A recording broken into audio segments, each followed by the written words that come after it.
Dewan Rakyat luluskan 2 rang undang-undang berkaitan mahkamah dan 2 rang undang-undang di bawah sumber manusia.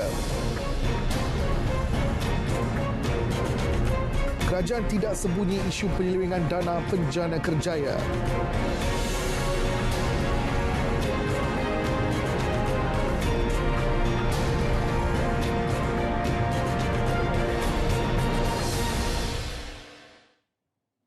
Salam sejahtera dan salam keluarga Malaysia. Berita Parlimen edisi Isnin 25 Julai 2022 bersama saya Mohan Cinasame.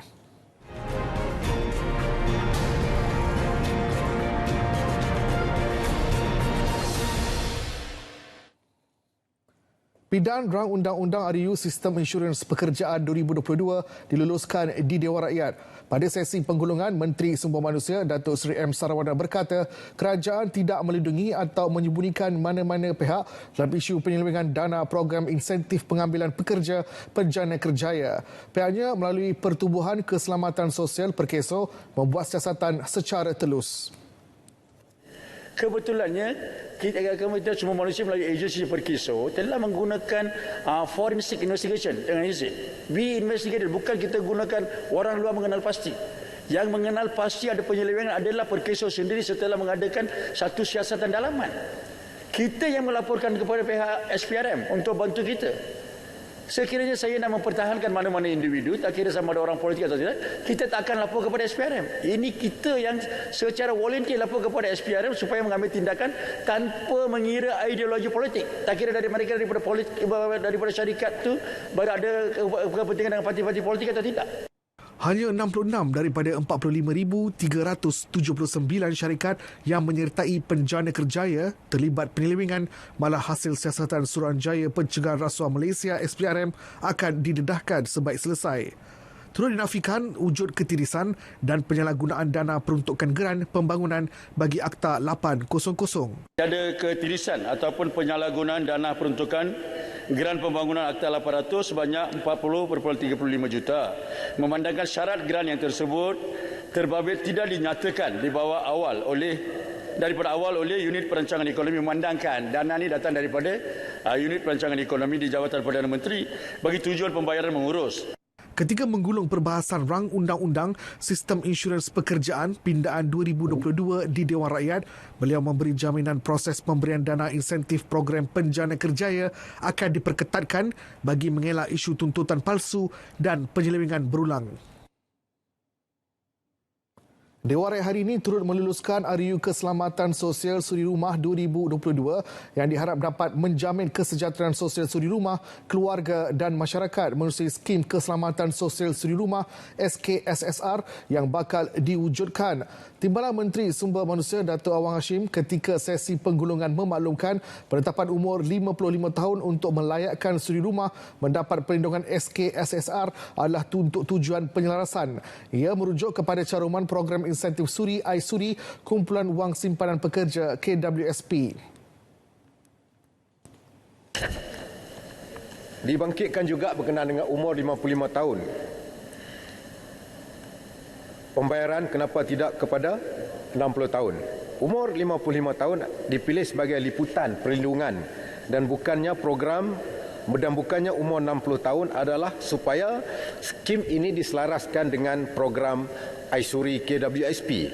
Selain itu, KSM juga mengambil kira bahawa suri rumah yang mempunyai simpanan KWSP boleh mengeluarkan simpanan KWSP mereka apabila mereka mencapai umur 55 tahun. Manakala bagi suri rumah yang mempunyai anak mereka adalah cukup dewasa untuk menyara suri rumah yang berkenaan. Proses pendaftaran akan ditambah baik agar lebih ramai diliputi di bawah perlindungan keselamatan sosial Perkeso. Perkeso akan mengambil tindakan proaktif dengan mengadakan lebih banyak sesi libat urus dengan pihak berkepentingan bagi memastikan lebih ramai menyertai skim ini. Bagi memastikan lebih ramai diliputi di bawah Perkeso dan memastikan proses lebih cepat dan tercicir, Perkeso sentiasa menambah baik pendaftaran dan proses yang telah dilaksanakan pada masa ini termasuk melalui program Skuad Prihatin dan Social Synergy. Mengulas kadar caruman yang dikenakan, kajian telah dibuat agar ia bersesuaian dengan mengambil kira semua faedah yang disediakan di bawah perlindungan bencana domestik dan keilatan. Turut diluluskan hari ini RUU Mahkamah Kehakiman Pindaan 2022. Timbalan Menteri di Jabatan Perdana Menteri Parlimen dan Undang-Undang Datuk Mas Ermiati Samsudin dalam ucapan penggulungan memaklumkan pindaan telah dibincangkan dan diputuskan dalam mesyuarat jawatankuasa yang dipengerusikan Ketua Hakim Negara bersama-sama ahli-ahlinya.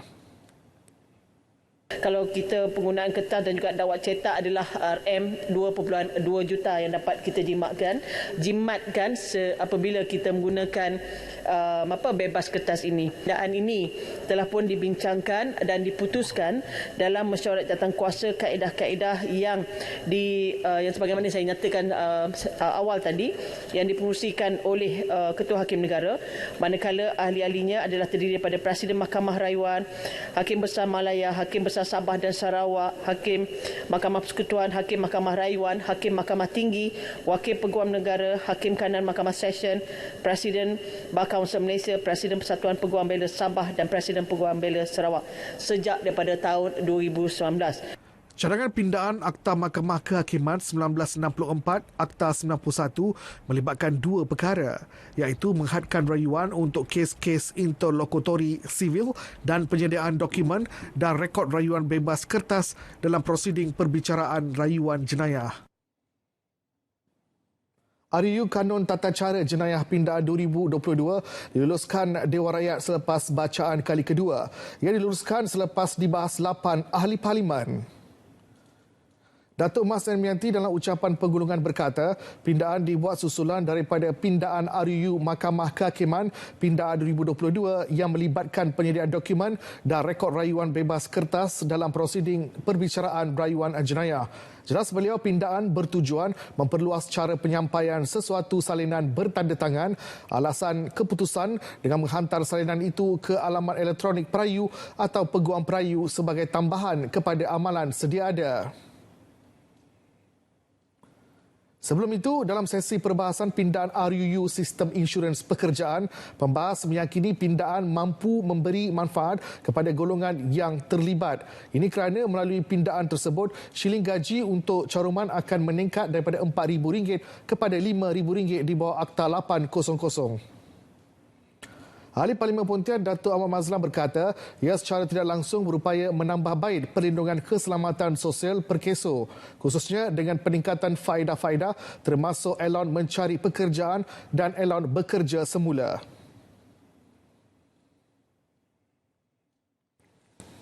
Kerana dengan adanya pindaan ini, maka mereka yang mendapat jumlah allowance mencari pekerjaan daripada 10,665 dinaikkan kepada 13,365. Allowance pendapatan berkurangan sebelum pindaan cuma RM10,665, selepas pindaan naik kepada RM13,365. Allowance bekerja semula awal atau EBSA daripada RM987.50 dinaikkan kepada RM1,237.50. Ketiga-tiga kenaikan ini selepas pindaan jumlahnya ialah 25.3% dan ini adalah satu perkara yang baik untuk pekerja kita di seluruh negara. Beliau membahaskan rang Undang-Undang Sistem Insurans Pekerjaan Pindaan 2020 bacaan kali kedua di Dewan Rakyat. Baik, sementara itu kerajaan dicadang mencari mekanisme berbeza untuk menetapkan shilling caruman dan shilling gaji pekerja sejajar dengan keperluan semasa. Ini susulan kaedah pindaan RUU Sistem Insurans Pekerjaan kini mengambil masa yang lama apabila disemak setiap 5 tahun sekali. Kita tahu, kita sedar bila kita lihat kepada CPI, Consumer Price Index contohnya, dan berlaku inflasi pada waktu ini, Maka bila setiap kali kita bawa perkara ini ke Parlimen, ya mungkin daripada 2017 hingga ke sekarang, mungkin dalam masa 5 tahun, adakah kita perlu 5 tahun lagi bawa peningkatan yang baru, ataupun adakah boleh diletakkan satu mekanisme yang lebih efisien?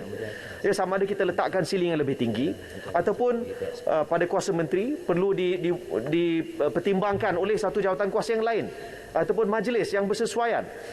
Sebab kita lihat setiap tahun harga barang akan naik, gaji pekerja juga perlu naik. Jadi ceiling ini juga tidak boleh kita tunggu. Setiap 5 tahun kita nak perbaiki, bawa ke Dewan Yang Mulia ini untuk kita luluskan untuk dinaikkan. Beliau memberi cadangan itu ketika membahaskan rang Undang-Undang Sistem Insurans Pekerjaan Pindaan 2022 bacaan kali kedua di Dewan Rakyat. Dalam perkembangan lain, melalui sesi perbahasan RUU Keselamatan Sosial Suri Rumah 2022, beberapa ahli parlimen mencadangkan agar perlindungan skim berkenaan diperluas kepada suri rumah berumur sehingga 65 tahun. Juga cadangan carangan lebih daripada RM10 sebulan bagi yang mampu dan ingin mendapatkan perlindungan yang lebih. Saya percaya bahawa kerajaan telah pun menganggarkan, sudah ada anggaran 3.13 juta wanita yang tidak bekerja disebabkan kerja rumah ataupun tanggungjawab keluarga. Jadi saya fikir saya boleh bersetuju dengan rakan saya, Pontian tadi. Jadi kalau kerajaan sudah ada rekod 3.13 juta ini, tidak perlu mereka ini menunggu untuk membuat pendaftaran. Ini untuk menggalakkan mereka terus diserapkan dan didaftarkan secara automatik oleh kerajaan, kemudian memaklumkan kepada mereka untuk memastikan supaya ada orang yang bertanggungjawab, sama ada diri sendiri, suami, anak atau sebagainya, untuk mencarut bagi pihak mereka. Apakah boleh kerajaan memikirkan dalam kita merangkakan rang undang-undang ini 45 tahun, bermulanya daripada 45 tahun kepada first timer yang tak pernah ada insurans atau apa-apa sosial dalam suri rumah ini. Difikirkan kerajaan terpaksa keluar lebih kurang 20 lebih juta. Kalau ikutkan nak bayar untuk semua orang ini 200 lebih juta. Tapi memandangkan kekangan ekonomi pada hari ini yang sangat mencabar, apakah boleh kerajaan memikirkan bayar 50%, RM60 dulu. Salah dan kiranya kalau kita consider 65 tahun. Sebab lazimnya suri rumah di rumah tu mereka kalau 55 tahun selepas umur 55 tahun membarulah nak kena kecil manis, darah tinggi, buah pinggang dan sebagainya. Sesi perbahasan RUU Mahkamah Kehakiman Pindaan 2022 pula menyaksikan beberapa ahli parlimen tampil dengan pelbagai pandangan. Antaranya penjimatan masa mahkamah untuk memasukkan permohonan-permohonan dengan panduan yang lebih ketat dan sistem perbicaraan yang lebih efisien. Dalam konteks ini, ada ruang di dalam sistem kehakiman kita membenarkan pihak-pihak untuk menjimatkan masa mahkamah dan memasukkan permohonan-permohonan ini dengan panduan-panduan yang ketat agar pihak yang satu lagi itu mendapat pembelaan dan keadilan yang sewajarnya. Saya setuju kerana pindaan pidana ini tidak akan menjejaskan hak pihak-pihak dalam bicara kerana mereka masih dapat keadilan di dalam perbicaraan penuh. Dan saya setuju kerana objektif untuk memahatkan rayuan interlocutory ialah untuk ada sistem perbicaraan yang lebih efisien. Dengan ini, keyakinan rakyat terhadap badan kehakiman dapat ditingkatkan. Saya melihat sama ada di mahkamah rendah atau di mahkamah tinggi, kalau tak boleh dirayu lebih tinggi, tapi seelok-eloknya penghakiman bertulis written judgment mesti diberi pada hari waktu keputusan dibuat oleh magistrate atau oleh hakim mahkamah session atau hakim mahkamah tinggi, supaya pihak yang kalah atau pihak yang menang tahu mengapa kes mereka, anak gua mereka kalah, atau mengapa mahkamah memihak kepada pihak yang lagi satu.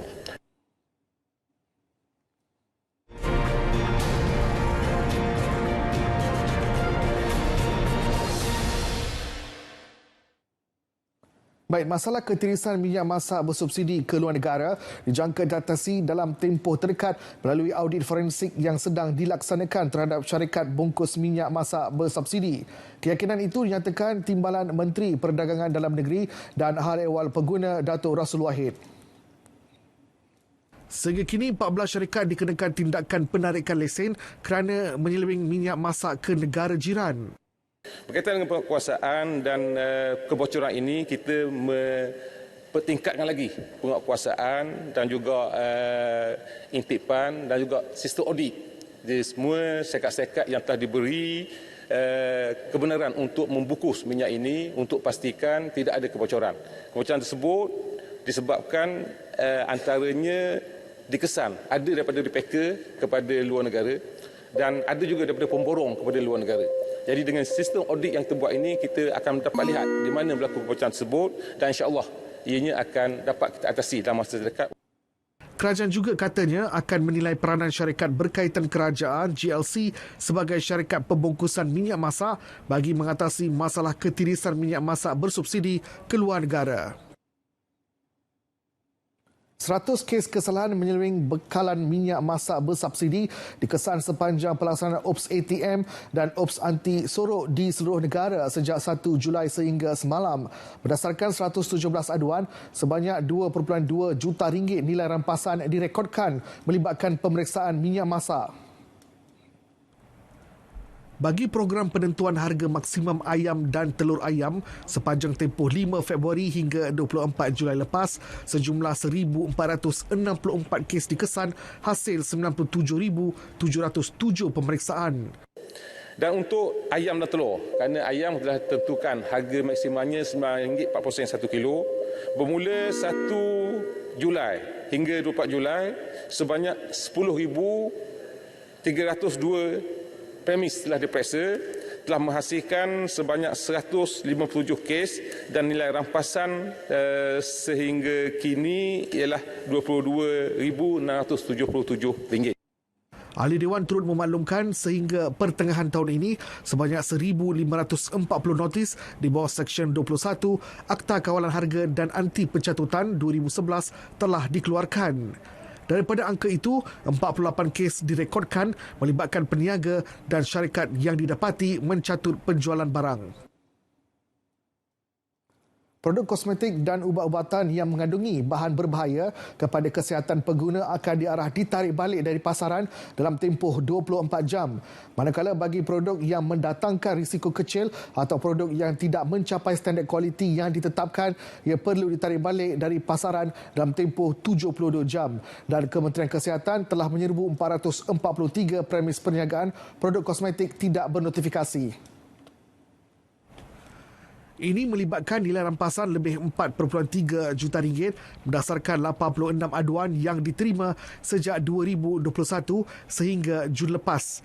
Dalam tempoh sama, 1,775 iklan kosmetik telah dipantau dengan 283 daripadanya diberi amaran. Manakala 104 lagi telah dibatalkan status notifikasinya. Pihak KKM juga sentiasa menjalankan tindakan pemeriksaan dan operasi serbuan secara berterusan ke atas premis dan penjual termasuk di media sosial untuk mengekang penjualan ini. Syarikat yang tidak mengikut undang-undang akan disiasat dan akan didakwa di mahkamah di bawah Akta Jualan Dadah 1992. Soalan dikemukakan Wakil Jerai Sabri Azid. Soalan saya. Peranan komuniti rukun tetangga KRT dalam masyarakat perlu terus diperkasa dalam mengukuhkan perpaduan rakyat pelbagai kaum. Menteri Perpaduan Negara Datuk Halimah Muhammad Sadiq menjelaskan semua anggota masyarakat perlu memainkan peranan agar fungsi KRT di kawasan masing-masing dapat dimanfaatkan sebaik mungkin.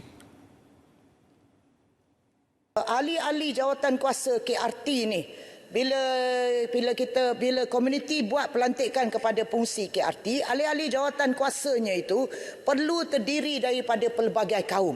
Kita ada letakkan kota. Jadi kita tak nak satu kaum saja yang pegang KRT, tapi kepelbagaian kaum, Melayu, Cina, India semua mesti ada. Termasuklah di Sabah dan Sarawak kepada kaum-kaum yang lain. Wakil-wakil rakyat kawasan juga disaran untuk bekerjasama dengan KRT bagi melaksanakan pelbagai program dan membantu masyarakat tanpa sebarang agenda politik. Beliau menjawab soalan tambahan Ahli Parlimen Sempurna Datuk Seri Muhammad Syafiq Abdal mengenai peranan KRT untuk memupuk integrasi rakyat pelbagai kaum. Media sosial yang ada. Garis panduan baru berkaitan kos terkini projek perumahan rakyat termiskin PPRT bakal laksana Kementerian Pembangunan Luar Bandar. Keperluan itu jelas timbalan Menteri Pembangunan Luar Bandar 1, Datuk Seri Abdul Rahman Mohamad, bagi memastikan projek berkenaan dapat dimulakan tahun ini. Tidak ada kontraktor yang sanggup membina pada masa ini. Dan kita pihak KPLB sedang memperbincangkan dan kita membuat garis panduan yang baru untuk kita angkat dalam kabinet untuk bagi memastikan bahawa projek kita dapat dilaksanakan dalam bermula pada tahun ini juga. Susulan peningkatan kos pengeluaran bahan binaan dan kadar upah buruh, sidang Dewan diberitahu bahawa peruntukan untuk membina sebuah rumah PPRT telah meningkat kepada RM67,000 berbanding RM56,000 sebelum ini. Jawapan merujuk pertanyaan tambahan Ahli Parlimen Jempol, Datuk Seri Muhammad Salim Muhammad Sharif. Kementerian Perumahan dan Kerajaan Tempatan telah mengenal pasti pemaju-pemaju yang mempunyai keupayaan untuk mengambil alih memulihkan projek-projek perumahan terbengkalai. Pemulihan projek-projek terbengkalai itu terutamanya melibatkan projek perumahan kategori kos rendah dan kos sederhana menerusi peruntukan yang disediakan kerajaan. Suka saya maklumkan bahawa War Room pemantauan pemajuan projek perumahan swasta bagi mendapatkan penyelesaian melalui pemantauan penguatkuasaan, menyenaraikan pendek projek sakit yang boleh dipulihkan serta menggariskan langkah-langkah pemulihan dan penyelesaian terbaik bagi isu-isu berkaitan projek perumahan sakit dan terbengkalai di seluruh negara. Mengulas mengenai projek pembinaan 500,000 unit rumah mampu milik menerusi rancangan Malaysia ke-12 RMK-12 pula, Datuk Seri Ismail memaklumkan satu badan khusus akan ditubuhkan sebagai penyelaras. Projek berkenaan akan melibatkan kerjasama 15 agensi selain KPKT. Dewan turut dimaklumkan sehingga 5 Julai lepas 1,613 permohonan skim bantuan khas penangguhan bayaran balik ansuran bulanan selama 6 bulan kepada peminjam Lembaga Pembiayaan Perumahan Sektor Awam LPPSA telah diluluskan. Dalam tempoh sama, LPPSA telah menerima 1,683 permohonan. Atas keprihatinan tersebut, KPKT dengan kerjasama Kementerian Keuangan Malaysia melalui Lembaga Pembiayaan Perumahan Sektor Awam telah memperkenalkan skim bantuan khas iaitu penangguhan bayaran balik ansuran bulanan selama 6 bulan kepada peminjam LPPSA yang layak. Permohonan untuk mendapatkan skim bantuan khas ini dibuka mulai 4 Februari 2022 sehingga 31 Disember 2022 melalui portal rasmi LPPSA. Beliau menjawab pertanyaan Wakil Beaufort Datuk Seri Azizah Momadun. Kalau mengikut data yang diberikan Sehingga 30 Jun lepas, Jabatan Tenaga Kerja Semenanjung Malaysia JTKSM telah membuat pemeriksaan berkanun terhadap lebih 20,452 majikan di seluruh negara. Jelas Menteri Sumber Manusia Datuk Seri M. Sarwanan, ia bagi memastikan majikan mematuhi pelaksanaan gaji minimum yang telah berkuat kuasa pada 1 Mei lalu. Bagi bulan Jun 2002 sahaja, sebanyak 3,049 tempat pekerjaan telah diperiksa di seluruh negara. Selain daripada itu, Jabatan Tenaga Kerja Semenanjung Malaysia juga akan menjalankan siasatan sekiranya aduan diterima dari pihak pekerja.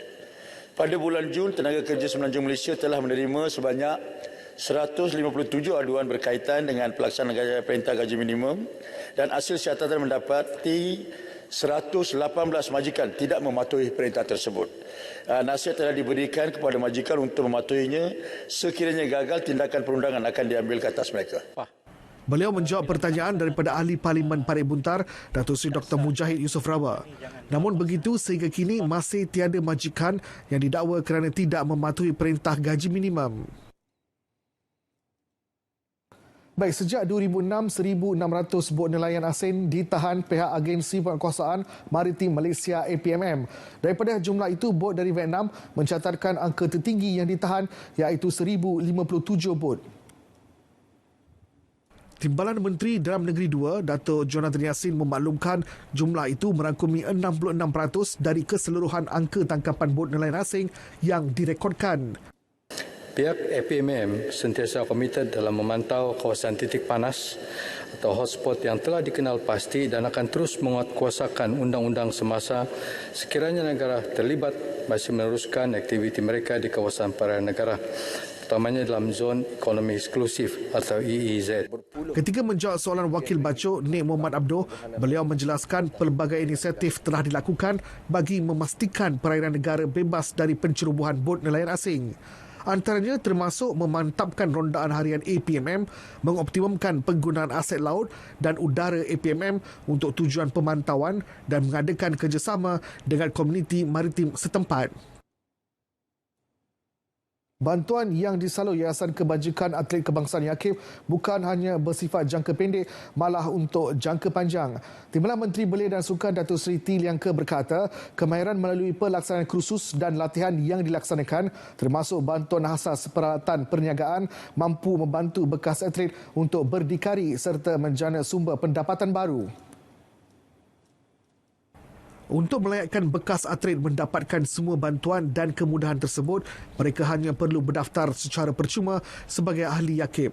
Syarat pendaftaran adalah bekas atlet itu perlulah sekurang-kurangnya mewakili negara ke Ketemasya Sukan C, Sukan Commonwealth, Sukan Asia ataupun Sukan Olimpik. Mereka yang pernah mewakili negara ke kejohanan dunia yang diiktiraf juga layak untuk memohon menjadi YAKIP, menjadi ahli YAKIP. Beliau menjawab pertanyaan Wakil Hulu Selangor, Jun Liu. Jelas Datuk Seri T. Liangke lagi, bagi memastikan masa depan atlet-atlet negara terjamin, Malaysia Athlete Career and Education (MACE) turut memberi penekanan kepada aspek pendidikan, kerjaya dan kebajikan. Majlis Sukan Negara MSN turut memberikan insentif skim imbuhan tetap Olimpik SITO bagi menghargai pengorbanan atlet-atlet negara yang telah memenangi pingat di Tamasya Sukan Olimpik dan Paralimpik. Mereka akan menerima allowance bulanan sepanjang hayat merangkumi pemenang pingat emas yang menerima allowance RM5,000, pingat perak RM3,000 dan pingat gangsa RM2,000. Pelaksanaan program jualan lebih murah ataupun jualan murah keluarga Malaysia sudah hampir dimutamatkan konsepnya. Jumlah kawasan ditambah lagi, sekarang ini menjadi 639 yang akan berjalan serentak bermula pertengahan bulan Ogos sehinggalah ke akhir tahun.